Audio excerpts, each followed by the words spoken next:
guys, so it's Monday again, so you know exactly what that means. Today is going to be another Mystery Monday review. But as for today's video, I'm going to be doing a super exciting review of the newest setting spray from L'Oreal. I think a lot of us were super excited when this came out. It was definitely something that just popped up in the drugstore. I personally had no idea that one was even coming out, but the exact name of this is the L'Oreal Infallible Pro Spray and Set Makeup Extender Setting Spray. I don't know why the name had to be that long, but let's hop into the basic information. First, let's touch on price, because I think a lot of us were expecting this to be a little bit more reasonable than it actually is. I found it for around $13, but it could be anywhere up to $17. So $13 to $17 is pretty high for the drugstore. I think they just knew that a lot of us would be interested in this, so I think they hiked the price up a little bit, and to be quite honest, for the price, I don't think it's that great. One brand in particular, one high-end brand to be exact, really sticks out in the setting spray world for me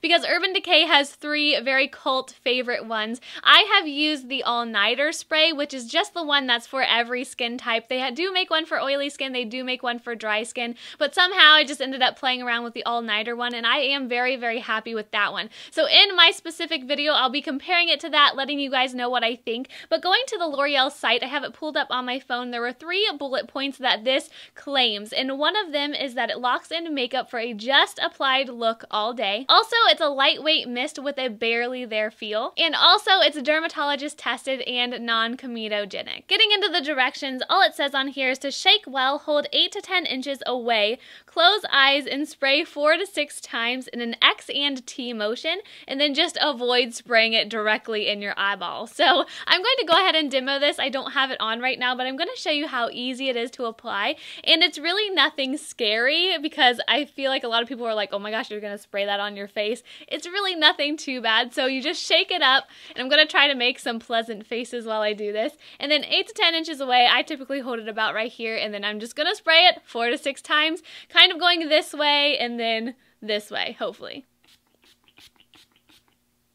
So obviously some particles are going to be flying around and you're going to have to fan your face a little bit to get it to dry, but just quickly talking price points, I wanted to throw this in here because the Urban Decay one, you're going to get 4 ounces for $30, and with this one, you're getting 3.5 ounces for $13 to $17, so you can see the price difference there. Getting into the pros first, I love the way it sprays out. One pump sprays out a nice amount. It is very, very fine. I don't feel like my face is too wet afterwards or anything like that. And like I said, it does dry really quickly, which I really appreciate. And then the thing that just overpowers everything in the bad or the con department is that I didn't really see it do anything. I hate to say that because I was so excited for this product, but another thing is, doesn't it look like a hair product to you? When I saw this in the makeup aisle, I was a little bit concerned and confused. I'm like, what's a hairspray doing in the makeup aisle? So even though I like the packaging, it just screams hair product to me, and I think that's a little off-putting. But getting into the foundations that I wore with this, I did wear mostly my Jouer Matte Moisture Tint and my Maybelline Super Stay Makeup.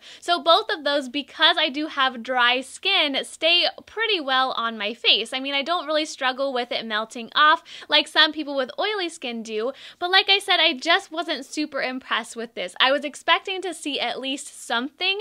Did I think it would be as good as the Urban Decay one? No, but I just thought that it'd be comparable, and for me, it really isn't. I would spray it on in the morning after my makeup, and I would go to work and get home around 6. So I had my foundation on, goodness, for probably like 10 to 12 hours at some points, and I didn't feel like this made a difference at all. I feel like when I typically wear those foundations, I know how it wears on my skin, and I really did not see any differences at all when using this product. So we're sticking with the drugstore as far as the next Mystery Review Monday goes, because I'm going to be trying 3 of the newest CoverGirl products. So make sure to leave your guesses over on Twitter again. I loved using that instead of this for the guesses. I thought it was super fun, and I could really sort through them with the hashtag Mystery Monday. So please make sure to go check out my Twitter at lovelaceybeauty to leave your guess, and also tag me so it's easy to find. And don't forget, those of you who guess it right over on Twitter will be featured in the next video, which is super exciting. But until then, have a great day, a great night,